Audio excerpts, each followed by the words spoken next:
Welcome to Sweet Life Beat Life. We hope this video helps. In this video, I will explain how to cultivate milk kefir grains at home. To begin, you'll need to acquire active milk kefir grains from a trusted source. These living cultures are essential for starting your fermentation journey. Next, gather your supplies: a clean glass jar, a non-metallic strainer, and fresh, whole milk.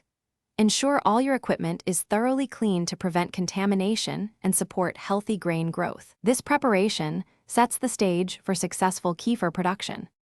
Now, let's start fermenting. Place about 1 tablespoon of active milk kefir grains into a clean glass jar. Add approximately 2 cups of fresh, whole milk to the jar. Gently stir the mixture with a non-metallic spoon. Cover the jar loosely with a cloth or coffee filter, secured with a rubber band, to allow air circulation. Let it ferment at room temperature for about 24 hours or until it thickens to your liking. After fermentation, it's time to harvest your delicious kefir. Pour the contents of the jar through a non-metallic strainer into another clean container. The thick liquid is your finished milk kefir, ready to enjoy. The grains will remain in the strainer.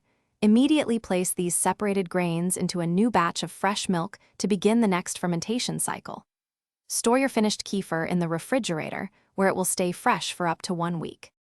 As you continue to ferment, your kefir grains will grow and multiply. You may need to increase the amount of milk or remove some grains to maintain a good ratio.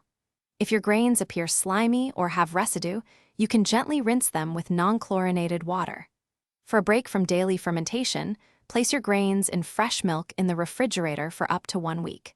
This slows down their activity, allowing for convenient storage. Thanks for watching. Consider subscribing if we helped you.